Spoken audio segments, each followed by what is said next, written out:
संतप्त मानस शांत हों जिनके गुणों के गान में, वे वर्धमान महान जिन विचरे हमारे ध्यान में।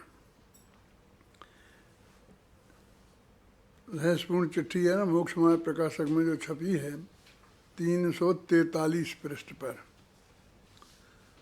ये गाथा उद्धृत की है नए चक्र की कि तच्चा शेषण काले समयम बुज्जे ही जुत्तिमज्ञेण नो आराहण समय पच्चक्को अनुभवो जम्मा। प्रत्यक्षादि के प्रश्न किए थे ना उनने कि अनुभव में प्रत्यक्ष है कि परोक्ष है। तो पंडित जी कहते हैं कि नए चक्र में ऐसा लिखा है कि जब हम तत्व का अन्वेषण करते हैं उस समय तो बहुत विकल्प होते हैं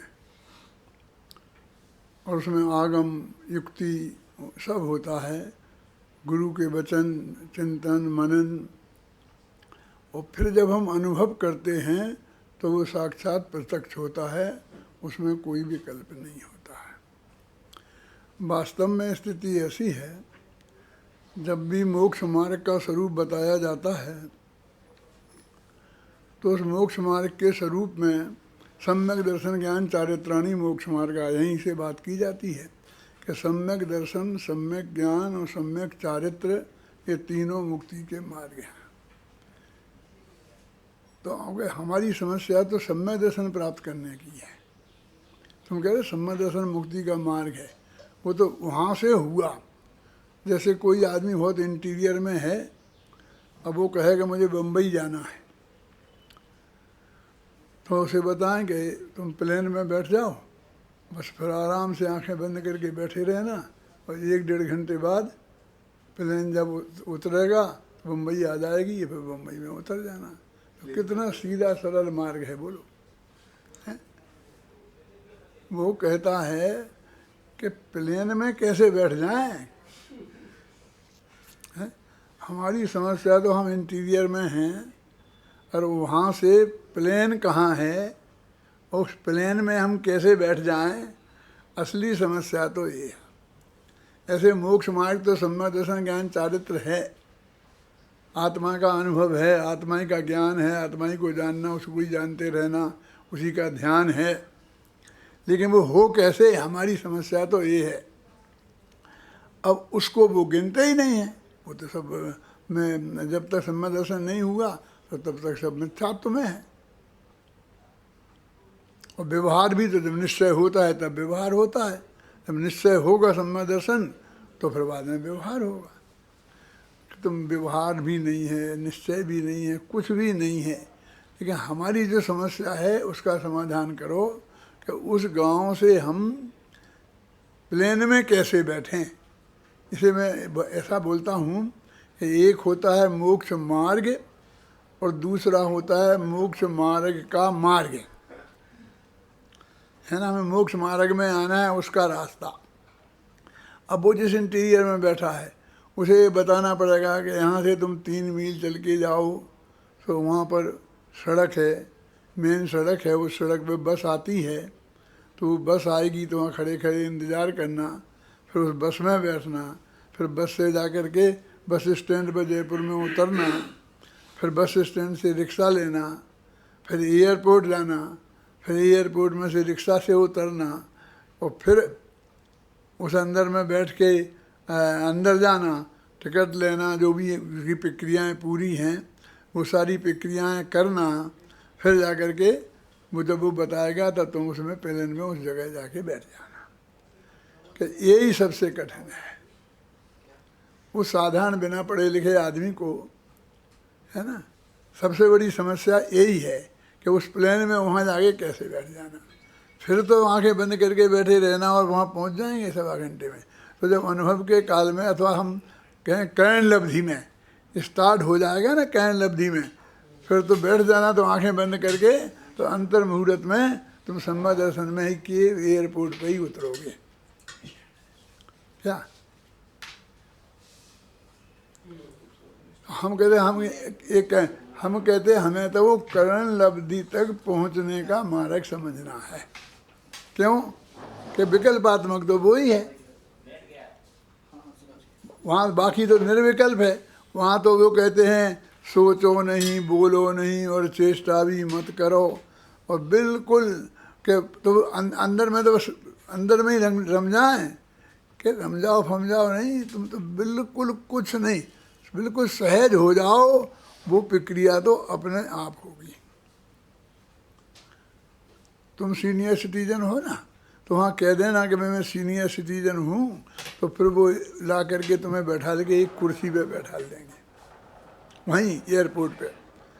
फिर अब तुमको कुछ माथा पच्ची नहीं करना है, वो कुर्सी वाला वो कुर्सी को ले जाएगा और उठाकर तुमको उस प्लेन की सीट पे बैठा लेगा, क्या ना। लेकिन वहाँ तक तुम्हारे लिए ये करना पड़ेगा, बस ये बात है। तो असलियत में हम तो उसको मार्ग को ही नहीं गिनते हैं, हम बम्बई का मार्ग गिनते हैं कि उस गांव से जो वो एयरपोर्ट तक गया उसे हम बम्बई के गांव मार्ग में शामिल करते हैं, नहीं करते हैं। तो हमारा उदाहरण ही आपको समझ में नहीं आ रहा है, तो फिर बात कैसे समझ में आएगी। ये कहते हैं तत्चाशेषण काले, जब तत्व का अन्वेषण, तत्व की खोज कर रहे हो, तब तुम्हारे भगवान आत्मा,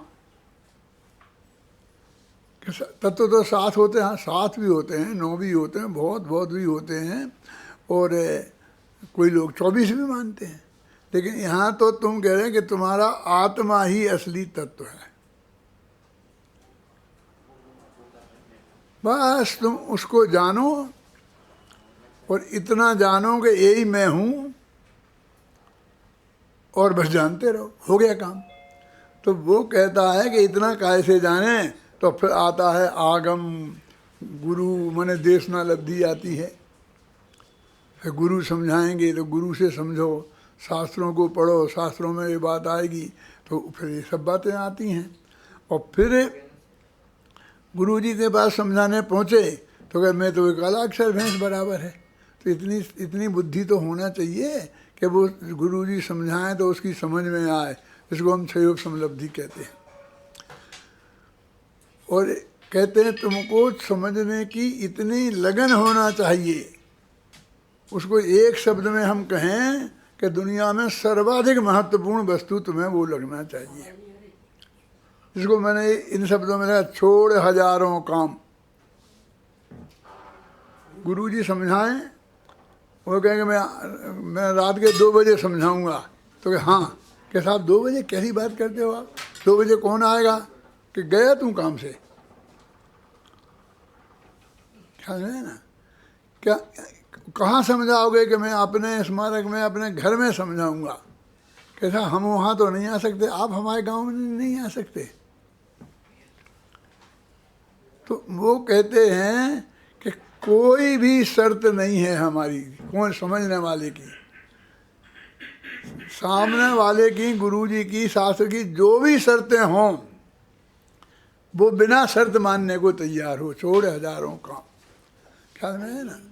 देखो वो कहते हैं कि आपने पंडित जी भेजे थे, पंडित जी हमारे बच्चों को पढ़ाया, हमने जो आपने तनख्वाह कही थी वो हमने उन्हें तनख्वाह भी दी, सब किया।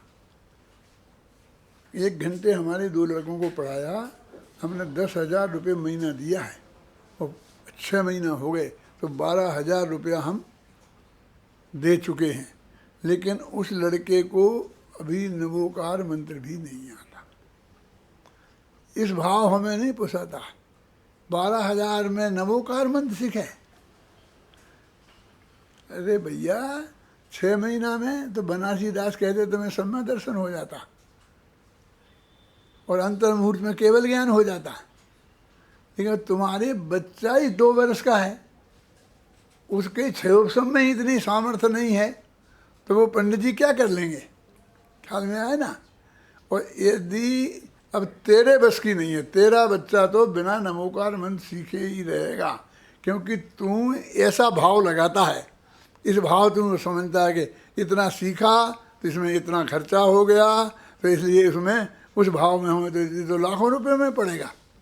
ऐसा सम्यक दर्शन हमें नहीं चाहिए। हमने तो सुना कि था फ्री में मिलता है।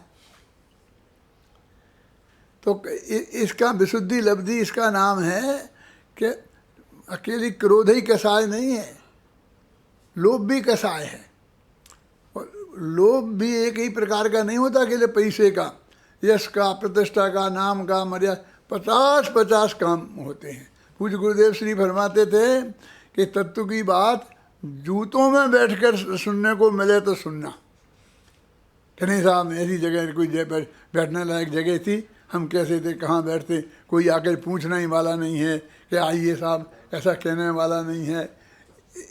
तो ऐसी शर्तों वाले के ये विशुद्धि लब्धि की कमी है कि तुम इतना अभिमानी हो, तुम्हें हमें इतना ये करना पड़ेगा। हमारे अभिमान का सवाल नहीं है, तेरी पात्रता का सवाल है। तो हर कीमत पर वो समझने के लिए तैयार हो, ये विशुद्धि लब्धि। फिर वो समझाने वाला मिले, कि समझाने वाले तो सब बहुत हैं। अरे बहुत नहीं, वे क्या क्या समझाते हैं, कहाँ कहाँ की गप्पें लगाते हैं, दुनियादारी की समझाते हैं वृत्तोपवास की समझाते हैं, समझे ना। वो कहते हैं कि वो त्रिकाली ध्रुव भगवान आत्मा है ना, वो समझाने वाला चाहिए। कहाँ वो कहते हैं कि भाई वो तो कोई ज्ञानी धर्मात्मा होगा, उसे समझाएंगे, कि उसे समझना कहाँ है। वो तो 2 वर्ष का बच्चा है, उसे भी मैं भगवान आत्मा समझाऊंगा। भगवान के समूह शरण में जो जीव जाते हैं, कौन जाते हैं, सब जाते हैं ना। अरे पशु पक्षी, गाय भैंस, कुत्ता बिल्ली, और वो सबके लिए अलग अलग भाषण देते होंगे। वही गणधर देव के लिए, वही सौधर्मेंद्र के लिए, और वही उस गाय भैंस के लिए। तो वो एक त्रिकाली तो भगवान आत्मा के तू स्वयं भगवान है, तू अपने स्वरूप को जान, मुझ में और तुझ में कोई अंतर नहीं है, थोड़ा सा पर्याय का अंतर है, और ये मिनटों में ख़त्म। मिनटों माने अंतर्मूर्त में आत्मा परमात्मा बन सकता है, केवल ज्ञानी हो सकता है। वो तो सबको वो बात समझाने के लिए तैयार है। ये जो इतनी शर्तें लगाने वाला कि समय सार किनको सुनना चाहिए, फलाना सार किसको सुनना चाहिए। अरे एक वक्ता, हम जाएंगे किसी गांव में, तो उस गांव के जितने भी आदमी आएंगे तो हम एक एक से पूछेंगे कि तुम कौन से क्या पढ़ा है। हमें तो जो समझाना है, माने हमें धर्म के 10 लक्षण समझाने हैं, तो हम अपने धर्म के 10 लक्षण समझाएंगे, और जिन जिन की पात्रता होगी वो समझेंगे, नहीं होगी वो नहीं समझेंगे। हम उसमें कुछ नहीं कर सकते हैं। तो वो कहता है कि उस जीव में वो ये सारी प्रक्रिया पहले होगी। ये बात मैं इसलिए कर रहा हूँ परमात्मा, कि वो कहेगा तुम सम्यक दर्शन की प्राप्ति, मोक्ष मार्ग की तो बात बता नहीं रहे, तो मोक्ष तो सम्यक दर्शन होता है। तो सम्यक दर्शन की प्राप्ति के पहले 5 लब्धियाँ होती हैं, और उनमें भी एक क्रमिक है। ऐसा नहीं 5 होना तो ये हो जाए पहले, ये हो जाए बाद में, ऐसा नहीं है। सयोपम लब्धि, विशुद्धि लब्धि, देशना लब्धि। और वो देशना, वो जो गुरु जी हैं, वो उस मूल तत्व को, जिसको मैं अपनापन स्थापित करने से, जिसका ध्यान करने से सम्यक दर्शन ज्ञान चारित्र होता है, उस आत्मा को जानते हो और उस आत्मा को पढ़ाने की रुचि हो। वो कहें जानता तो मैं भी हूँ उस आत्मा को, लेकिन उसको पढ़ाने का कोई 50 रुपये महीना देने को तैयार नहीं है। और मैं ये पढ़ाऊँगा ना भौतिक शास्त्र, रसायन शास्त्र, तो 5000 रुपया 1 घंटे के देने को तैयार हैं। इसलिए मैं तो ये पढ़ाऊँगा कि तुम गए काम से, कौन शिष्य नहीं, गुरुजी काम से गए। तुम्हें अकेला गुरु नहीं चाहिए, तो कैसा गुरु चाहिए। मैं एक शब्द में बोलता हूँ कि मुझे तो सिर्फ ये पढ़ाना है, जिसे पढ़ना हो वो मेरे पास आए, और नहीं मेरे पास उससे बात करने के लिए समय नहीं है। या यहाँ जब मैं पीएचडी करना था मुझे, शांति जी, तो यहाँ डॉक्टर हीरालाल माहेश्वरी थे, बहुत अच्छे विद्वान थे हिंदी साहित्य के। अपना जो अभी कुंद कुंद कहान भवन है विद्या विज्ञान, उसके सामने वहाँ रहते थे। हाँ, तो मैंने उनके पास गया और मैंने कहा कि भाई मुझे पीएचडी करनी है, तो आपके अंडर में करना चाहता हूँ। तो उन्होंने कहा ठीक है। तो बातचीत हुई तो मुझे पंडित टोडरमल पर मुझे पीएचडी करनी है। तो बोले टोडरमल को तो मैं नहीं जानता हूँ, लेकिन आपको पीएचडी करना है तो मैं आपको विषय बताऊँगा और फिर उसमें से आप चुन लेना, मैं आपको पीएचडी करा दूँगा। तो मैंने उनसे कहा, बाद में मेरे उनके बहुत अच्छे संबंध हो गए, वो मेरे को गुरु जैसा मानने लग गए। इधर आगे कई दफ़े बैठे हैं कई बातें सीखने के लिए। फिर मैंने कहा कि मुझे पंडित टोडरमल पर पीएचडी करनी है। पीएचडी नहीं करनी है, पीएचडी का मुझे क्या करना, अब मुझे गवर्नमेंट सर्विस में कहीं जाना आना है ही नहीं, तो मुझे पीएचडी की ज़रूरत नहीं है। लेकिन पंडित टोडरमल स्मारक भवन में मैं आया हूँ और पंडित टोडरमल बहुत अच्छे विद्वान थे और मैंने उनके बारे में बहुत अच्छी स्टडी की है, इसलिए मुझे उन पर पीएचडी करनी है। तो वो मेरे से ऊपर से देखने लगे कि आज तक उनको ऐसा विद्यार्थी नहीं मिला था कि जो उन्हें ये बताए क्या कि मुझे इस पर पीएचडी करनी है, वैसे पीएचडी मुझे नहीं चाहिए। आखिरकार मैं ना उनने मुझे कराया और ना मैं उनके पास कर पाया। राजस्थान में तो मैं आ गया था, इसलिए मुझे तो राजस्थान से ही करनी थी। लेकिन मेरे जो पढ़ाते थे, मेरे को गुरु डॉक्टर DK जैन में पढ़ाते थे, उनने मेरे से कहा था कि भारिल तुम पीएचडी करो तो मेरे ही अंडर में करना। तो मुझे वो याद आया और मैं उनके पास गया। कहते मैं करा दूंगा, तुम चिंता मत करो। मैं कहा मैं जयपुर रहता हूँ, आप यहाँ रहते हैं। अरे क्या रहने दो ना, तुम्हें क्या, आ जाना साल में एक दो दफ़े 3 दफ़े और हमें करा दूंगा। मारे मेरा मतलब ये है कि मुझे आत्मा समझना है, वो आत्मा समझना है जिसके दर्शन का नाम सम्यक दर्शन है। वो गुरु चाहिए मुझे। अब इसलिए तो हमें गुरु का चुनाव करना है, गुरु को हमारा चुनाव नहीं करना है। जैसे हमने अपने विद्यालय खोला ना, तो हम ये कहते हैं कि हमें जैन दर्शन पढ़ाना है। कि साहब हम हिंदू हैं, चलेगा? हाँ चलेगा। यादव हैं, चलेगा कि चलेगा। लेकिन मुझे फिजिक्स में करना है कि नहीं चलेगा। जैनी आवे, पक्का जैनी है। मेरे पिताजी अणुवृत्ति हैं, दादाजी मुनि हो गए थे और बहुत बड़े सेठ हैं, लाखों रुपए दिए, वहाँ मंदिर बनवाया है। तो मुझे फिजिक्स में करना है कि तुमको स्मारक की बाउंड्री में खड़े होने को जगह नहीं मिलेगी, कि बड़े बड़े सेठ का मैं सिफारिश लाऊंगा कि तुम भूल रहे हो किसके पास आए हो। यहाँ महावीर की भी सिफारिश लाओगे ना भगवान की, तो भी मैं मानने वाला नहीं हूँ। लेकिन दे दो, ऐसा कहता महावीर की सिफारिश, भगवान। अरे भाई मैं अपनी दृढ़ता बता रहा हूँ, मुझे जो पढ़ाना है वो मैं पढ़ाऊँगा। क्या वो कहता मुझे जो पढ़ना है वो मैं पढ़ूँगा। शिष्य को भी जो उसे जानना है उसे बताने वाला गुरु चाहिए, और गुरु को भी जो उसका वो विशेषज्ञ है और जिस चीज़ का वो प्रचार करना चाहता है उसे उसको पढ़ने वाला शिष्य चाहिए, तब जाके काम होगा। अच्छा, ऐसा गुरु भी खोज लिया। लेकिन वो गुरु फिर हमें प्रथमान योग पढ़ाने बैठ जाए, फिर हमें कौन से वो कर्म के उदय से कौन सी प्रकृति क्या क्या होती है वो बैठाने बैठ जाए। नहीं, मुझे तो त्रिकाली भगवान आत्मा समझना है। माने वो अकेले गुरु ही वो नहीं चलेगा।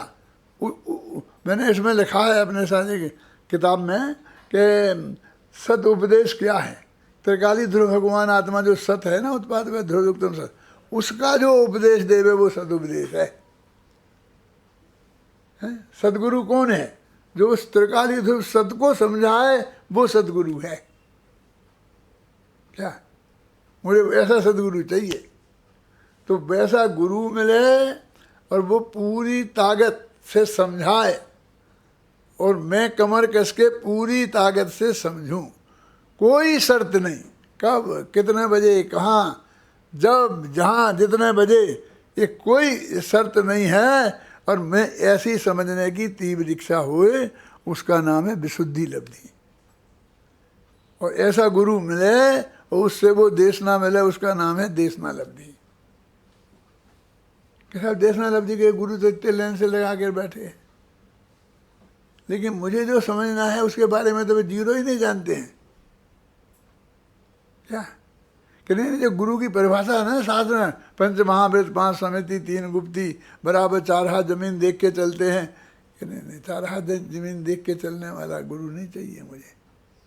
कि बिना न मुझे बिना वाला चाहिए, 4 हाथ देख के चले वो भी चलेगा, कोई दिक्कत नहीं है, मेरे कहने का मतलब ये है। लेकिन जो मेरा जिसके दर्शन से सम्यक दर्शन होता है वो भगवान आत्मा को समझाए।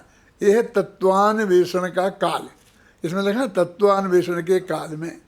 तो वो ऐसे गुरु से और फिर पूरी ताकत लगाकर, क्या कहने नहीं, मैं थोड़ी बुद्धि तो मैं ये भी करूँ। अभी अपने में चलता था ना ऐसा कि साहब हमारा लड़का बहुत होशियार है, आपकी पढ़ाई पूरी कर लेगा, लेकिन साथ में वो एक दूसरी परीक्षा भी देगा, साथ में उसे कंप्यूटर सीखना भी जाने देना 2 घंटे को। हैं? मैं कहता हूँ कंप्यूटर सीखने जाने की बात बोल रहा है, मैं भगवान के दर्शन करने भी नहीं जाने दूँ। हैं क्या बोल रहे हो? टाइम पर है, हमारी पूजा होती, दर्शन होते हैं, जाएँ। मेरे क्लास के टाइम पे वो कहेगा कि मैं भगवान के दर्शन करने गया था, नहीं चलेगा। समझ में आए ना? कहीं नहीं, कोई नहीं कि लेकिन आपकी हमें पढ़े, उसकी पूरी बुद्धि उसमें लगना चाहिए। हमारे पास ऐसा माल है कि जो माल हम समझाएंगे उसमें यदि अपनी आधी बुद्धि दूसरी जगह लगाएगा तो हमारी बात समझ नहीं पाएगा। इसलिए पहले से ही मैंने ये नियम रखा कि नहीं साहब उसको ये भी सिखा दो, जब फेरे पढ़ना भी सिखा दो, ये भी सिखा दो, ये सिखा दो। कि नहीं, मुझे फेरे पढ़ने वाला पंडित नहीं चाहिए। कि पंचकल्याणक सिखा दो, कि नहीं मुझे पंचकल्याणक कराने वाला पंडित नहीं चाहिए। मैंने तो एक दफ़े ऐसा कहा था शांति जी कि जो ये गाने बजाने वाले हैं ना, गवैया बजैया, वो नहीं चाहिए मुझे। अच्छा गाते हों तो उसको तुम भर्ती मत करना। क्यों? कि वो हम 5 साल पढ़ाएंगे, त्रिकाली ध्रुव पढ़ेगा और फिर अंत में जाकर गाना बजाना शुरू कर देगा। और वो ये कहेगा केसरिया चावल रंगवा दो। क्या करेगा तुम केसरिया चावलों का? भक्ति करेगा, गीत गाएगा, मुझे नहीं चाहिए, गवैया नहीं चाहिए। ये अच्छी तरह से समझ लो। क्या राजकुमार, अच्छी तरह समझ लो कि भाई गवैया नहीं चाहिए मुझे, गवैया नहीं बनाना है। जिसका गला खराब हो मुझे वो चाहिए। अजय तू भी समझ ले, समझ में है? क्या? क्यों? कि देशना लब्धि उससे नहीं, ये त्रिकाली तो भगवान आत्मा जिसको समझना है वो, और मैं पूरी ताकत से उसे समझाने को तैयार हूँ। न दिन का न रात का कोई विचार नहीं है। ऐसा गुरु और ऐसा शिष्य मिले और फिर वो उसे समझाए तो देशना लब्धि से, और वो उसकी समझ में वो आ जाए, और वो विशुद्धि लब्धि के कारण वही उसे सबसे महिमावंत दिखे और सेवसम ज्ञान में भी आ जाए। इतना काम जब हो जाए, समझ में आए ना आपकी में ना, तो अभी तो अनुभव की बात कहाँ है कि अनुभव के पहले इतनी तैयारी चाहिए। हमारे गुरुजी हमें बताते थे, जब वो आए थे हमारे पास मुरैना में पढ़ाने के लिए संस्कृत व्याकरण, तो वे 5 विषयों में तो आचार्य थे, पंचाचार्य, और 7 विषयों में तीर्थ थे, सप्त तीर्थ। समझे ना? शंभुनाथ त्रिपाठी नाम था उनका, शंभुनाथ त्रिपाठी, पंचाचार्य, सप्त तीर्थ। वो सुनाते थे कि हम जब वहाँ पढ़ने गए व्याकरण, तो उनने पूछा कि तुमने व्याकरणाचार्य कर लिया? कि नहीं साहब, हम तो व्याकरण पढ़ने आए हैं। कि जाओ, जब व्याकरणाचार्य हो जाओ तब मेरे पास आना, तब मैं तुम्हें व्याकरण पढ़ाऊँगा। हैं क्या? जब व्याकरणाचार्य हो जाओ तब मैं तुम्हें व्याकरण पढ़ाऊँगा, अभी मैं क्या पढ़ाऊँ? तुम मेरी बात समझ ही नहीं सकते हो।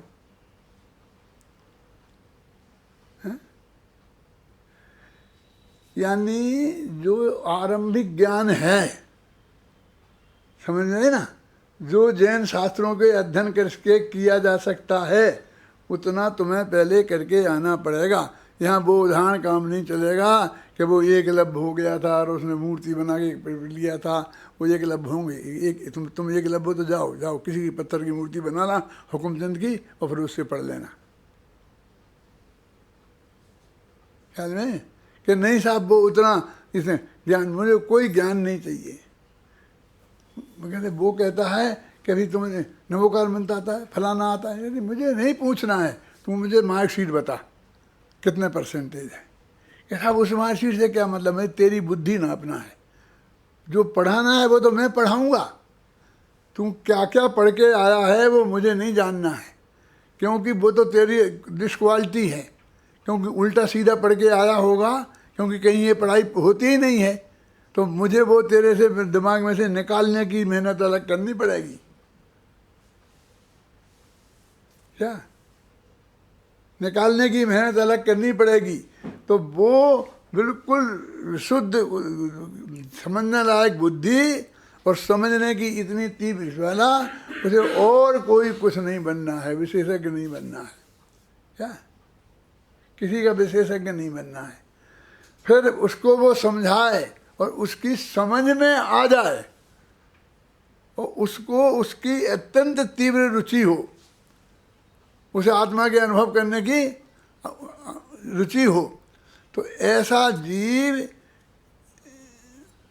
कुबाले को प्रायोग लब्धि में कहते हैं। कि वो फिर आप सिखाओगे, फिर प्रयोग बताओगे, कोई प्रयोग वियोग नहीं बताएंगे, हम कुछ नहीं कराएंगे, कुछ नहीं करेंगे। बस उसकी वो जो रुचि है, उस मूल सब्जेक्ट तो उसने समझ लिया है, विकल्पात्मक ज्ञान में समझ लिया है, स्वरूप समज्ञान में समझ लिया है। ये जो मैं पढ़ रहा हूँ ना, ये इस चिट्ठी में जो लिखा है गाथा, इस पे से ही अर्थ कर रहा हूँ। ये मत समझना कि मैं यहाँ की कोई गप्पे लगा रहा हूँ, असली मार्ग ये है। तब उसके अंदर जो समय प्रति समय तीव्रता से उसको जानने की जो रुचि जागृत होती है, वो रुचि का जागृत होना ही प्रायोग्य लब्धि है। तो फिर तुम कब बताओगे उसमें वो ध्यान का कब सिखाओगे? कि हम बिल्कुल नहीं सिखाएंगे। कि आपने सीखा है ध्यान? के हमने नहीं सीखा है। कि तुम करते हो? कि नहीं हम नहीं करते हैं। बोलो क्या करना है?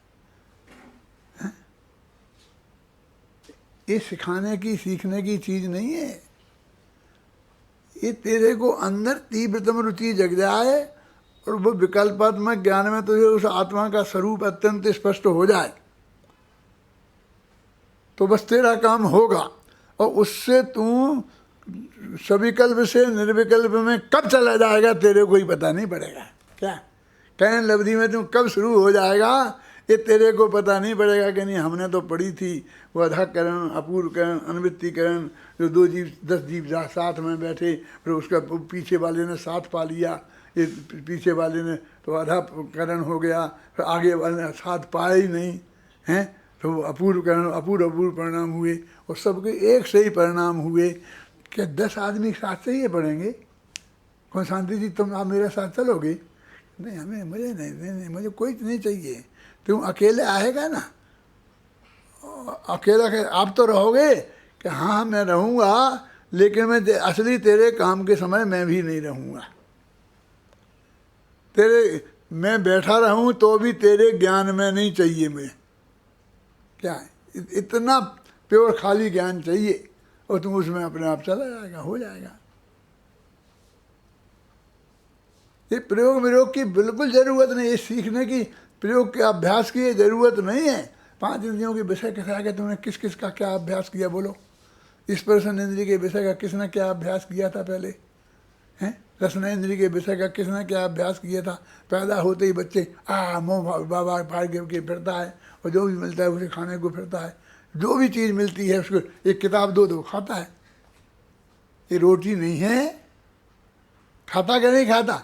ऐसी तीव्रतम इच्छा है, ऐसी तीव्रतम तुझे उस भगवान आत्मा की रुचि हो तो तेरा काम होगा। तत्व का जो अन्वेषण काल था कहाँ तक? देशना लब्धि तक। फिर उसकी रुचि की ये तीव्रता कि उसे और कुछ नहीं चाहिए, मुझे और कुछ नहीं चाहिए, बस खत्म।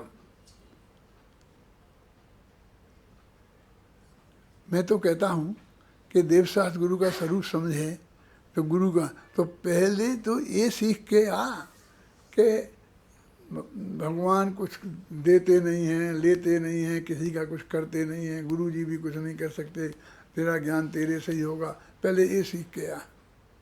और जो होना है वो ही होगा, जिस समय होना है उसी समय होगा, उसके एक समय पहले नहीं होगा। तो ये जल्दी है ना, तो जा मेरे पास, जल्दी का काम नहीं है।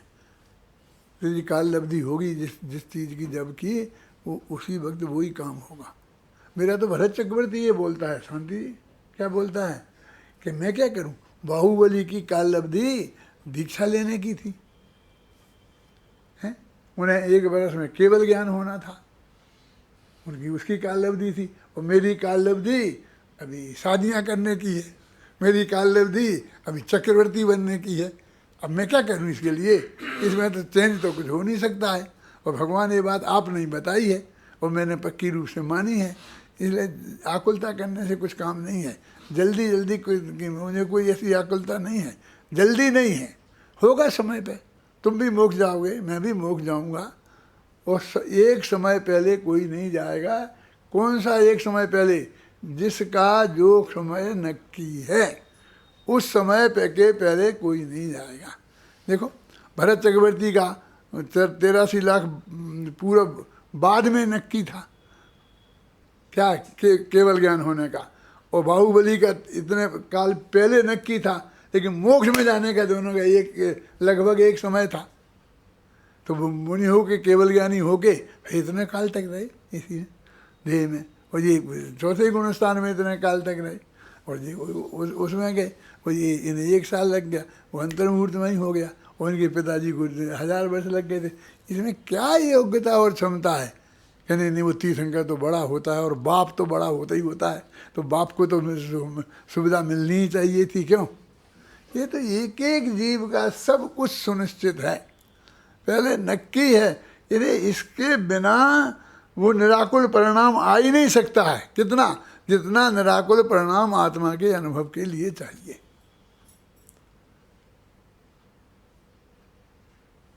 जो विकल्प ज़्यादा सताता हो ना, मैं तुमसे कह रहा हूँ खासकर, उसको जिस कीमत पर भी ख़त्म कर सकते हो ख़त्म कर दो।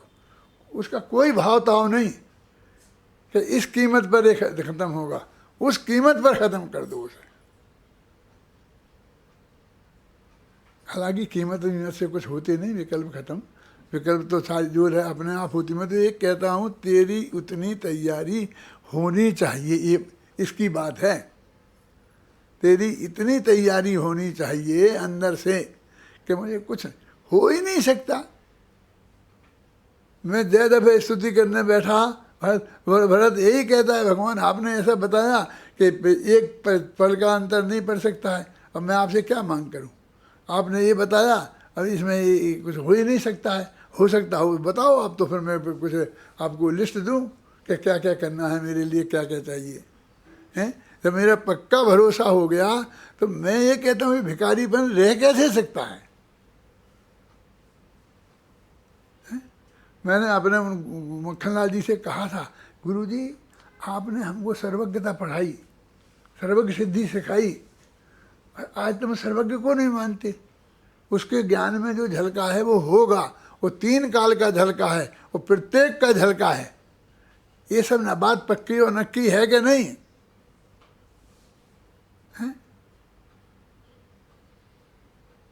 जब हम पढ़ते थे ना, तो न्याय प्रथमा में भी, न्याय मध्यमा में भी, न्याय तीर्थ में भी, हर साल परीक्षा में पेपर में सर्वज्ञ सिद्धि करने को आती थी।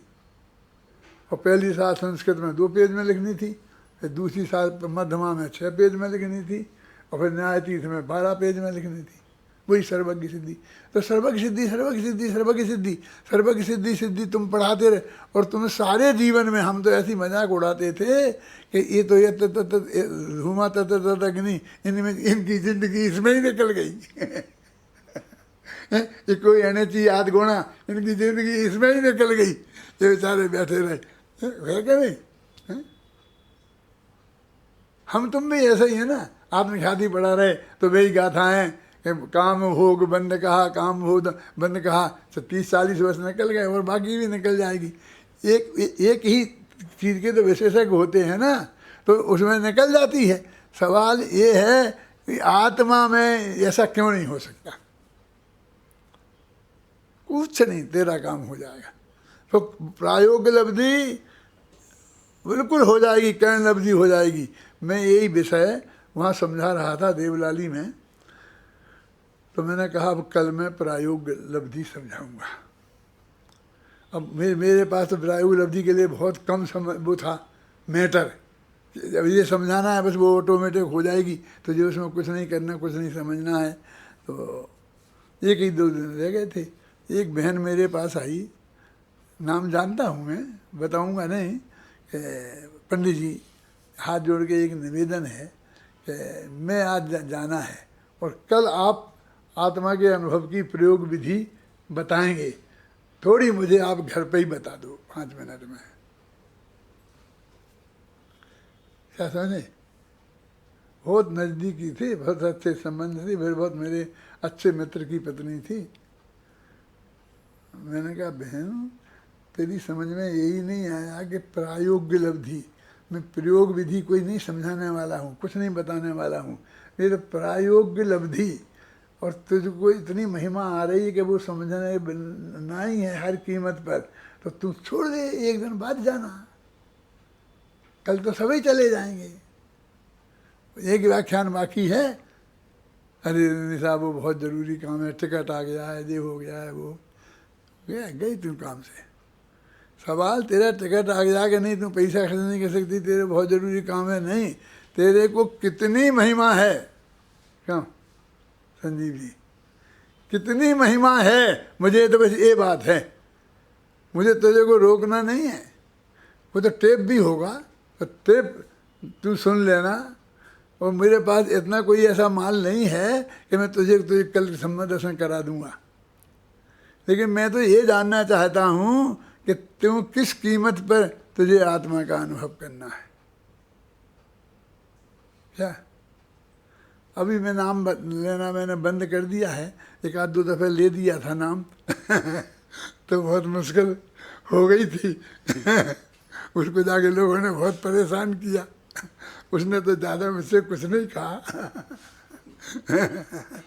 क्या, लेकिन मेरे कहने का अर्थ है कि ये वस्तु के स्वरूप की आप समझ लो कि क्या कीमत चाहिए, क्या लगेगी कीमत है, आप में आई है, आप आपकी में वो वृद्धि। तो फिर वो कहते हैं जो आपने वो गाथाएँ पढ़ी थी ना, बोलो नहीं, सोचो नहीं, और सो जानो नहीं, जानना सहज होने दो, माने उसमें कोई टेंशन नहीं। वो काल लब्धि स्वीकार नहीं होगी तुझे, 5 समवाय स्वीकार नहीं होंगे। ये काम तो एक एक पर्याय 5-5 समवाय से होती है, और तू इतनी सी कोई ये सब क्यों नहीं हुआ? हाँ बाहुबली को केवल क्या क्यों, तेरे को तकलीफ, तेरे को क्यों नहीं हुआ, तुम्हें चिंता क्यों नहीं करता है? हैं बाहुबली को क्यों नहीं हुआ, फलाने को क्यों नहीं हुआ, भरत चक्रवर्ती ने ऐसा क्यों किया? फिर सबकी चिंता तेरे वो सभी की है। तुझे मैंने लिखा कि तुझे काल लब्धि स्वीकार नहीं है, तुझे 5 समवाय स्वीकार नहीं है, और ये 5 समवाय हर पर्याय के स्वीकार हुए बिना गाड़ी आगे बढ़ेगी ही नहीं। ये कब करनी है, वो अनुभव में आएंगे? नहीं, ये तो 3 लब्धियों में, संयोग समलब्धि, विशुद्धि लब्धि और देशना लब्धि में इसके पहले का काम है। ये तो इसमें ही सब निर्णय होगा, एकदम पक्का निर्णय होगा। है तेरा इतना समर्पण इस बात के लिए, इतना है, हैं? तेरे गारंटी से होगा। कौन देता है गारंटी? कहते हैं मैं देता हूँ, मैं मान देता हूँ, वस्तु के स्वरूप की तरफ से गारंटी देती हैं। उन्हें बनासीदास ने लगा, क्यों ना हुई है लब्धि अवश्य, क्यों ना हुई है प्राप्ति अवश्य हुई है प्राप्ति, स्वरूप यूँ ही जान ले। वस्तु का स्वरूप ही ऐसा है कि इस तरह से, इस विधि से होता है। अब तो उस विधि में तो आना नहीं चाहता है, क्या है? मैं ठीक है साहब, अभी ये बहुत अच्छा हो गया है, और अब मैं 1-2 विषय में मैं और कर लूँ, इसमें और कर लूँ, उसमें और कर लूँ, ये ठीक रहता है, इसमें फिर PhD करने में ठीक रहता है, उसमें ये ठीक रहता है। ये भी तो तुम इसमें अभी तो जो लौकिक काम में करना है सिद्धि फिर लोग करें, लेकिन जो आत्मार्थी हैं के तत्व के अन्वेषण काल में युक्ति से, नए से, प्रमाण से अच्छी तरह से आत्मा को समझे, माने गुरु मुख से भी समझे, शास्त्र पढ़ के भी समझे, और फिर उसमें युक्तियां भी लगाए। युक्तियां माने एवं चेद एवं स्याद, एवं चेद एवं स्याद, यदि ऐसा मानेंगे तो ऐसा हो जाएगा, ऐसा मानेंगे तो ऐसा हो जाएगा। जितने कर सकता है पूरे करे, ख्याल में है ना, कोई कसर नहीं छोड़े। आगम में, लेकिन आगम के सेवन में फिर मैंने ये पढ़ लिया, इतना पढ़ लिया, इतना पढ़ लिया, जो उससे मूल से सब्जेक्ट से संबंधित सब्जेक्ट है उसकी बात है। कॉलेज में, यूनिवर्सिटी में तो कितने विषय पढ़ाए जाते हैं, तो मैं जाता हूँ पढ़ने, तो मैं सब विषय का विशेषज्ञ थोड़ी हो सकता हूँ। मैं तो जो विषय पढ़ना है वो तो उसकी बात है ना। तो हमें तो आत्मा के कल्याण के लिए, सम्मा दर्शन के लिए, तो हमारे लिए तो ये आत्मा का स्वरूप समझना है, वस्तु का स्वरूप समझना है, सर्वज्ञता का स्वरूप समझना। सर्वज्ञता का क्यों समझना? सर्वज्ञता आत्मा का स्वभाव है, सर्वज्ञ तो एक शक्ति है। फिर मैं कहूँगा तो लोग कहेंगे सबको जानना, ये जानना बहुत जरूरी है, नहीं तो कुछ होगा ही नहीं। क्यों नहीं? कि सबको जाने, आत्मा को जानने से होगा, सबको जानने की क्या जरूरत है? अभी इसमें भी लिखा मिल सकता है, आत्मा के प्रति समर्पण कराने के लिए ये लिखा मिल सकता है। लेकिन ये सबको नहीं जानेंगे, माने 6 द्रव्य जाने बिना हो जाएगा, 7 तत्व जाने बिना हो जाएगा, तत्वार्थ सिद्धांत हो जाएगा, देवशास्त्र गुरु को जाने बिना हो जाएगा, ये सब पर हैं कि नहीं? देव शास्त्र गुरु तीनों पर हैं कि नहीं? हैं? जीव अजीव आश्रय बंध संबंध जरा मोक्ष, अपना त्रिकाली ध्रुव भगवान आत्मा को छोड़ करके इनमें जो ये आश्रय बंध वगैरह सब पर हैं कि नहीं? हैं? इन सबको जानना पड़ेगा कि नहीं? तूने तो पहले दिन से पढ़ाई पढ़ना शुरू कर दिया है कि पर को आत्मा जानता ही नहीं और जानना ही नहीं, पर के जानने की जो बात कहे वो मूर्ख है। ख्याल में है ना? तो ये खतरनाक, मेरे कहने का मतलब ये है कि गुरु के मुख से सुनना, शास्त्र से पढ़ना, क्योंकि गुरु के 24 घंटा हमें उपलब्ध नहीं हो सकते हैं, क्योंकि वो भी तो एक आत्मा है ना, वो भी, उसके भी अपने काम हैं, वो अपने काम में रहेगा कि नहीं रहे, जो भी काम करता होगा हैं, तो वो 24 घंटा सहज उपलब्ध नहीं हो सकता है। इसलिए जिनवाणी हमें सहज उपलब्ध हो सकती है, लेकिन जिनवाणी खुद बोलती नहीं है, हमारे प्रश्नों का उत्तर नहीं देती है। हम उससे कोई प्रश्न समझ में नहीं आए तो उससे पूछ नहीं सकते हैं, वो गुरु से पूछ सकते हैं। वो जिनवाणी जो किताब सामने रखी है वो हमारी क्षमता से परिचित नहीं है, लेकिन गुरु हमारी क्षमता से परिचित हैं। हम कितना समझ सकते हैं, हम में कितनी रुचि है, हमारा कितना अभी तक का पूर्व ज्ञान कितना है, तो उस वजह से गुरु की भी ज़रूरत है और शास्त्र की भी ज़रूरत है। तो दोनों से फिर काम चल जाएगा ना, कि नहीं, दोनों से पूरा समझना पड़ेगा और फिर उस पर अपनी बुद्धि, ऐसा नहीं मानेंगे तो ये हो जाएगा, ऐसा नहीं मानेंगे तो ये हो जाएगा, ऐसा नहीं माने, वो भी पूरी लगाना, कितनी, जितनी तेरे में है उतनी। कि थोड़ी कम लगाऊं तो चलेगा ना, वो दूसरी थोड़ी तो मुझे उधर चाहिए तो जा तू, तेरा काम नहीं है। यहाँ तो सर्वस्व समर्पण वाले की बात है। तुझे आत्मा का कल्याण करना है तो तेरा सर्वस्व समर्पण की बात है। तुझे ये समझना पड़ेगा कि कुछ कर नहीं सकता, तुम एक पत्ता नहीं हिला सकता, ये एक कागज नहीं उठा सकता, इस कागज को तुम फाड़ नहीं सकता। और ये पक्का भरोसा होना चाहिए, ख्याल में आई ना। और आगम से और युक्ति से और गुरु मुख से, सब जगह से होना चाहिए। कि नहीं, हमारे गुरुजी तो कह रहे थे कि अपेक्षा रखना चाहिए, एक फाड़ भी सकते हो, नहीं भी फाड़ सकते हैं, क्या जाते होते जा। कि आदि गुरुदेव कह रहे थे अपेक्षा नहीं समझेगा तो कैसे काम चलेगा। मैंने भी सुना है, आज गुरुदेव का वो प्रवचन है, वो मैंने भी सुना है, क्या कह रहे थे वो, ख्याल में है ना।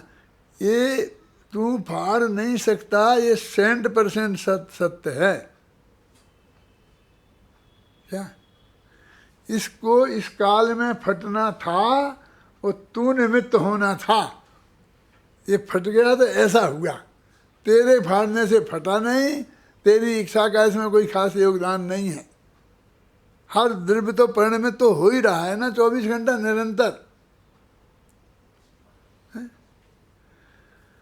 तो ये तत्व ये निर्णय करे फिर, लेकिन जब अनुभव करेगा तो उसमें ये कोई विकल्प नहीं होगा, क्योंकि विकल्पों का समन तो उसने पहले सम्यक विधि से कर दिया है। विकल्पों का समन ये नहीं कि मैं काम पूरा कर दूंगा तो ये काम हो जाएगा, हैं मैं ये निपटा देता हूँ, तेरे पैसे देना है ना मुझे, मैं दे देता भाई, तो मेरे झंझट खत्म। ये पैसा दे देने से काम नहीं निपटेगा, तो क्या कैसे निपटेगा? कि जिस द्रव्य में, जिस क्षेत्र में, जिस काल में वो पैसे देने का आएगा तब ही वो दिए जाएंगे, तब ही वो मिलेंगे, और नहीं तो नहीं मिलेंगे। ऐसा करके तुम अब भी हाल निश्चिंत हो सकता है। क्या तुम वही कर्तव्य तो अपने माथे पे उड़ लिया ना, तो मैं दे देता हूँ। तो देने वाला कौन होता है? मैं ये कहता हूँ ना, ये शास्त्रों में वे बड़े बड़े नाम हैं, इसलिए मैं ज़्यादा बोल नहीं सकता हूँ कि ये सब राजा सब ऐसे ही होते थे कि जा तेरे को जो मांगना है मांग ले। ये क्या है? ये कौन है तुम? जो चाहना है सो मांग ले, सारी दुनिया की सब चीज़ें को तेरी सब हैं, तेरे हाथ में सब हैं। और फिर सारी ज़िंदगी रोते रहे 3-3 पीढ़ी तक। इसी बेवकूफ़ी के कारण है कि नहीं? अब मैं कोई नाम नहीं लेना चाहता हूँ, नहीं झगड़ा में पड़ जाएंगे। एक दफा मैं महाभारत देख रहा था तो श्री कृष्ण ने कहा, अर्जुन ने प्रतिज्ञा ले ली थी ना कि मैं शाम तक नहीं मार पाया तो मैं जल के मर जाऊंगा। तो उन्होंने कहा तुम कुरुवंशियों में ऐसी बेवकूफ़ हमेशा ही होती है। ये श्री कृष्ण के मुख से सुनी मैंने। सबके सब जो प्रतिज्ञा, हर एक को प्रतिज्ञा ले ली है, जबकि इसका पर पदार्थ में रंच मात्र भी चलना नहीं है, और वो सारी दुनिया का ठेका लेता है, सारी दुनिया की प्रतिज्ञा करता है, सारी दुनिया को हाँ करता है। अपने मुनियों के वो 10 प्रकार की भाषा होती है ना, आमंत्रणी वगैरह, तो जब मुनिराज से कहेंगे आप पधारना हमारे यहाँ, तो वो कहेंगे देखें क्या होता है। विद्यानंद जी बोलते हैं ना, ये शास्त्र की भाषा है। क्यों कि आ भी सकता हूँ, नहीं भी आ सकता हूँ। मैं तुमसे कहूँ आऊँगा तो आने के लिए बनता हूँ, नहीं आऊँगा तो नहीं आने के लिए बनता हूँ। नहीं आने के लिए कब ऐसा होता है? आपने मेरे से पूछा कि दादा आप को वहाँ पर पंचकल्याणक में आपका नाम छपा है तो आप वहाँ जाएंगे? और मैंने कह दी हाँ जाऊँगा। और फिर तुम वहाँ पहुँच गए, वो मैं नहीं गया, तो तुम कहोगे साहब हम तो आपके पीछे पहुँच गए और आप तो आए ही नहीं। क्यों? अब बनते हैं कि नहीं बनते हैं? और मैं कहूँ नहीं आऊँगा तो कि साहब आप पहुँच गए, हम तो गए नहीं। फिर आपने बोला अरे अपने वास्तव में मेरे हाथ में नहीं है। कितनी शर्तें लग रही हैं। आज विकल्प था तो हाँ कह दी, अब उस दिन मैं बीमार हो गया, क्या क्या हो सकता है, भाव भी पलट सकता है, समझ नहीं आया ना? तो वो इसलिए कभी बंधते नहीं हैं। आप पूछेंगे साहब आपका 8 बजे प्रवचन कल होगा ना? उन्हें पक्का पता है, उन्हें हाँ करिए, सब बात विकल्प है उन्हें कि हाँ हो जाए जाऊँगा, लेकिन आपसे नहीं बोलेंगे कि हाँ नहीं बोलेंगे। क्यों? वो बनते तो वो भाषा ऐसी क्यों है उनकी? हमारी भी ऐसी होनी चाहिए। वस्तु स्वरूप तो ऐसा है ना। देखें भाई क्या होता है, तो ये देखें क्या होता है, देखें क्या माने जो होगा, जाएंगे तो हम ये देख लेंगे और नहीं जाएंगे तो ये देख लेंगे, वैसे और क्या होगा? हैं? हम जिस बात की हमको पक्की गारंटी नहीं है उसकी हम गारंटी कैसे ले सकते हैं? देखिए ये नियम था पहले सब राजाओं में कि बड़े बेटे को राज देना था ना नियम, सब राजाओं का पद्धति। तो हमने फटाफट दशरथ को दे दी, केकई को वचन दे दिया, फिर आपको दे दी। तुम कह रहे नियम ही है, तेरी है ही नहीं वो तो उसका राम ही की कब्जा, राम का ही अधिकार है। दशरथ को भले ही वो नेक करे, लेकिन दशरथ को ये अधिकार नहीं है कि वो दशरथ वो उसको संपत्ति को भरत को दे दें। क्या लेकिन उन्होंने अपनी प्रतिज्ञा कर दी कि सामने तो वचन दे दिए, वचन दे, तूने क्यों दे दिया वचन? मालूम, मैंने आप कुछ भी कहो, मैं वो जो अपने है ना, कौन से पहली कहानी है ना, वो मुनिराज, तो वो राजा कहता है कि महाराज अब मेरी इज्जत रखनी पड़ेगी, जैन धर्म की इज्जत रखनी पड़ेगी। मैं तो कह दिया कि जैन मुनि कोड़ी नहीं होते, अब आपको तो रखनी पड़ेगी इज्जत, नहीं तो जैन धर्म की इज्जत जाएगी। महाराज ने माने क्या कहा, जैन धर्म की क्यों जाएगी? जैन धर्म तो ऐसा मानता ही नहीं है कि जैन मुनि कोड़ी नहीं हो सकते हैं। सनत कुमार चक्रवर्ती को था, 700 वर्ष तक रहा मुनि अवस्था में। साहब मेरी इज्जत का सवाल है कि तेरी इज्जत तो जानी ही चाहिए। क्यों? तूने झूठ बोला है, तू जानता नहीं था, जानता नहीं था फिर क्यों तूने बोला? तेरी इज्जत तो जानी ही चाहिए, मैं तेरी इज्जत बचाऊंगा, ऐसा मैंने लिखा है। अभी तो साहब महाराज ने कहा, तो महाराज ने काम कमाल करके बता दिया। कमाल करके क्या बता दिया कि वो कोड सब ठीक कर लिया और एक अंगुली में बचा के रखा। फिर बाद में काय के लिए कि राजा उसे फांसी पे चढ़ाने लग गया, तूने झूठ बोला था, तो कह दिया नहीं इसने सही बोला था, देखो मेरी उंगली में है। अरे मैंने कहा ऐसा नहीं है, मैंने वही उंगली का कोड मालूम किस काम में लिया? मैंने कहा कि मैंने नहीं किया है, ये अपने आप हुआ है। कि नहीं, यदि मैं कर सकता होता तो उंगली में बाकी कैसे रखे रखता, मैं तो पूरा ही ठीक कर लेता। समझ गए ना? उसी उंगली के कोड को मैंने सत्य के प्रतिपादन में काम लिया।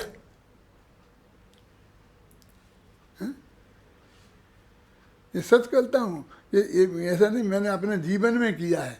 और बड़े बड़े सेठिया मेरे मित्र थे और उन्होंने कहा कि डॉक्टर साहब मैंने आपका वचन दे दिया है, कि उन्होंने कहा था कि डॉक्टर साहब को बुलाना है, तो मैंने कहा ठीक है आ जाएंगे, मैं वचन दे आया हूँ, तो आपको तो मेरी इज्जत रखनी ही पड़ेगी। मैंने कहा नहीं, क्यों? आपकी इज्जत तो जानी ही चाहिए, क्योंकि आपने मेरे से पूछे बिना कहा ये मैंने बोला था, और किसको बोला था मैं तुझे अकेले में बता दूंगा। बहुत बड़ा आदमी था, आप सोच नहीं सकते थे, हैं? समझ गए कि मैं जिसको कैसे, क्योंकि आपने मुझको पूछ करके ही कहना चाहिए था।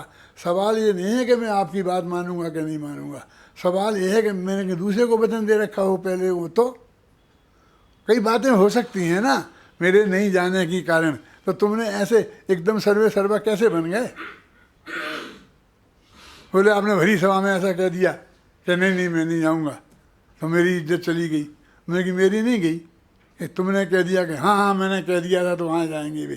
तो लोग समझते हैं कि ये सेठिया का बिका हुआ पंडित है, तो मुझे पास क्या उपाय है? मैंने कहा ये मैं बताऊं समाज को कि मैं बिका हुआ पंडित नहीं हूँ, मेरे पास क्या उपाय है? इसलिए मैंने कह दिया कि इनके कहने से क्या होता है, मैं तो नहीं जाऊँगा। ऐसा बोला मैंने भरी सभा में। क्या उपाय? बोली क्यों? मैंने कहा आप इतना नहीं कह सकते हैं कि मैं पूछ के बताऊंगा। आपने ऐसा जवाब क्यों नहीं दिया? क्यों? आपको शर्म लगती है इस बात में कहने में कि आपको पूछना पड़ेगा? हैं? तो वस्तु के स्वरूप को हमें समझना पड़े। तत्व के अन्वेषण के काल में ऐसा विकल्प आएगा, अध्ययन का, मनन का, चिंतन का, पहले हो जाए बाद में कदाचित ऐसे भी आ सकते हैं, लेकिन ये गुरुदेव की भाषा में कहूँ तो निषेध बुद्धि पूर्वक आएंगे। ये निषेध बुद्धि पूर्वक क्या होता है शांति जी? उसी वक्त अंदर में निषेध बुद्धि आएगी कि नहीं ऐसा नहीं है। यदि निकल जाए ऐसा विकल्प आ जाए तो उसी वक्त निषेध बुद्धि आ जाएगी। तो किसी को 2 मिनट बाद आएगी, किसी को 4 मिनट बाद आएगी, लेकिन बाद में समझ में आ जाएगी कि ये ऐसा नहीं है, वस्तु का स्वरूप तो जैसा है वैसा ही होगा। मेरे कहने से उसमें कुछ होने वाला नहीं है, मेरे चाहने से कुछ होने वाला नहीं है कि मैं ऐसा चाहूँगा उससे कुछ ऐसा होने वाला नहीं है। जैसा होना है वैसा, देखो सुनो, वैसा ही होगा। सिर्फ इतने से काम नहीं चलेगा शांति जी, तुम लोग भी सुन लेना। क्या? जैसा होना होगा वैसे, जैसा होना था वैसा ही हुआ है, भूतकाल के संबंध में भी, और जैसा होना है वैसा ही हो रहा है। ये ख्याल में है ना, आप समझें, तीन काल संबंधी में, और किसका, कि सबका, कि मेरा नहीं, तुम्हारा नहीं, इसका नहीं, उसका नहीं, कि ये विकल्प कैसे आया। मेरे से बड़े बड़े नेता, विद्वान, पंडित, सेठ और अपने बहुत घर के लोग ऐसा कहते थे कि आप प्रवचन में ऐसा नहीं कहा करें, ऐसा नहीं कहना, आप हमको इस बात का वचन दो। मैं कहता था इस बात का वचन मैं आपको नहीं दे सकता हूँ। मैं भी सोचता हूँ, पहले भी मैं 1 मिनट पहले सोचता था कि मुझे नहीं कहना है ये बात, पहले नक्की करके जाता हूँ संजीव कि नहीं कहना है, और फिर वहाँ निकल जाती है। मेरे हाथ में नहीं है, मैं आपको वचन नहीं दे सकता हूँ। तो सब क्या होगा, आपको ये सोचना पड़ेगा कि जब ऐसे दुर्व्यवहार आप लोग करते हो सामने से, तो मुझे, आपको खुद को रोकना पड़ेगा, मुझे नहीं रोक सकते हैं आप। समझना, आप जानते हैं, आप लोग मेरे से अकेले में पूछोगे, सबके नाम बता दूंगा मैं कि मैंने उनसे ऐसा कह दिया। मैं उस वक्त क्या होगा मैं नहीं कह सकता हैं। अभी तो मैं भी सोचता हूँ कि मैं, मुझे नहीं कहना है, नहीं कहना है, लेकिन आकर कोई सामने आकर मेरे से ये कहेगा तो फिर वो मैं क्या कहूँगा मुझे ही अभी पता नहीं है। इसलिए मैं आपको कोई वचन नहीं दे सकता, मैंने नहीं दिया किसी को। वस्तु का स्वरूप है, इसमें लगे अकड़ू आदमी है, अभिमानी आदमी है, ये किसी काम का आदमी नहीं है, न मालूम लोगों ने क्या क्या सोचा होगा, क्या क्या किया होगा, लेकिन मैंने इसकी कभी कोई परवाह नहीं की। वस्तु का जो स्वरूप है, इस भूमिका में जैसे ये बात है कि साहब मैं तुझे खूब मारूंगा तो तू रोना मत, हैं? बोलो, किसी भी व्यक्ति बच्चे से ये इसकी गारंटी दिला दो कि मैं खूब मारूंगा तुझे और तू रोना मत, हैं? दिला सकते हो आप गारंटी? नहीं दिला सकते। तो ऐसे में आप ऐसा करेंगे और फिर मेरे से गारंटी लेना चाहते हो, कैसे गारंटी दे सकता हूँ? क्योंकि साहब भविष्य में आपको श्वेतांबर मूर्ति केस पे ऐसा नहीं। मैंने कहा कोई प्रपोजल नहीं है, कोई आदमी आने वाला नहीं है, कौन मूर्ख ऐसा होगा कि वो होगा, वो श्वेतांबर अपनी दिगंबर को देगा खर्च करने के लिए, क्यों करेगा? कोई प्रपोजल मेरे पास नहीं है, इसलिए मुझे पक्का भरोसा है कि भविष्य में मेरा ऐसा होने वाला नहीं है, लेकिन मैं आपको कोई गारंटी नहीं दे सकता। क्या? कोई गारंटी नहीं दे सकता हूँ। क्यों? कि कोई आ जाएगा और वो कहेगा मुझे बनाना है और मैं वहाँ बनाऊँगा, तो मैं तो कहूँगा बना ले। मैं क्या कहूँगा भगवान को विराजमान करने का निषेध करूँगा? क्या समझ में आया तुम्हारी में? क्या मैं नहीं कह सकता। लेकिन तुमको यदि ये चाहिए हो कि भविष्य में ऐसा नहीं हो, तो मैं आपको बता रहा हूँ, कोई है ही नहीं प्रस्ताव सामने। क्या पॉइंट समझ में आया ना? तो इसलिए वस्तु का स्वरूप ऐसा है, ये ऐसा निर्णय आत्मा के अनुभव के पहले की बातें बता रहा हूँ मैं आपको। ये इतना निर्णय किए बिना, इतनी दृढ़ता के बिना आत्मा का अनुभव नहीं होगा। कई ऐसे मूर्खों के नाम मुझे मत गिनाना कि वो उनको भी तो दृढ़ता नहीं थे, बिल्कुल नहीं थे, ऐसे नहीं थे और उनको हो गया। नहीं, मुझे नाम नहीं गिनाना। वो जो जिसको हो गया है ना, वो ऐसा ही होगा, क्योंकि उसके पहले की भूमिका ऐसी ही होती है। समझे ना? जब करण लब्धि के पहले प्रायोग लब्धि होती है, प्रायोग लब्धि के पहले देशना लब्धि होती है, देशना लब्धि के पहले विशुद्धि लब्धि होती है, क्षयोपम लब्धि होती है। वो ही क्रम है, होने का दूसरा क्रम नहीं है कि मेरे लिए दूसरा हो जाएगा, तुम्हारे लिए दूसरा हो जाएगा। जब सम्मा दर्शन होगा तो उसके पहले करण लब्धि होगी, 3 करण होंगे, वो सारी केवल ज्ञान होगा तो उसमें वहाँ भी 3 करण होंगे और सब श्रेणी मारेगा ना, तब भी ये होगा। ये सारी प्रक्रिया है, वो मैं आपको बता रहा हूँ। टोडरमल जी ने बताई कि पहले तत्व के अन्वेषण काल में न्याय से, युक्ति से, प्रमाण से, नय से और निर्णय करे, और बाद में निर्विकल्प होके अंदर में चला जाए, पक्का हो जाए। पक्का निर्विकल्प हुए बिना अंदर में नहीं जा सकता। देखो अंतिम बार ख़त्म करता हूँ, मैं समझता हूँ समय ज़्यादा हो गया है, लेकिन एक बात कहता हूँ कि एक कुंड है, सोनागिर में है ना एक कुंड, कि उसमें लोग कहते हैं इसमें एक कोई चीज़ डालो तो वो डूब जाती है, तो वो भाग्यवान नहीं डूबे तो ऐसा करे। तो मैं कहूँ कि इसमें तुम 100 का नोट डालो इस कुंड में, तो 500 के नोट ऐसे निकल के आ जाएंगे, तुम्हें मिल जाएंगे। डाल दोगे? मैं बहुत बड़ा पंडित हूँ, शास्त्र में लिखा निकाल के बता सकता हूँ।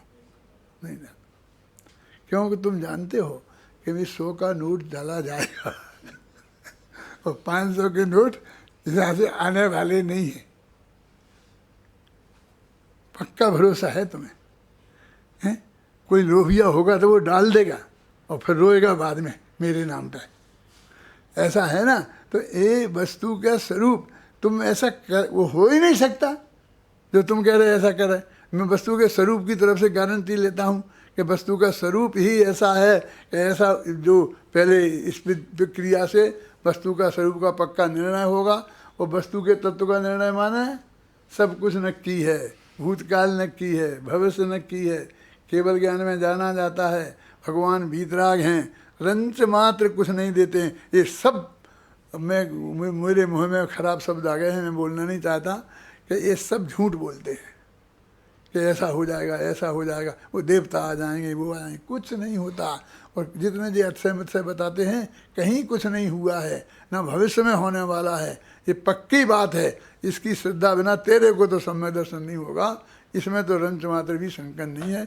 इसलिए तत्व का निर्णय तुझे पहले आगम से युक्ति से पक्का करना पड़ेगा, फिर अंदर में प्रवेश की बात आएगी। और अंदर की प्रवेश की मुझे बहुत मार्मिक बातें बतानी हैं, इसलिए मैं अब जल्दी बढ़ूँगा थोड़ा। ये पेज नंबर ये है ना, दो पेज बाद पेज नंबर 346 का मुझे बहुत व्याख्यान करना है, इसलिए मैं जल्दी बढ़ूँगा। अब इसके आगे कैमरा बंद है।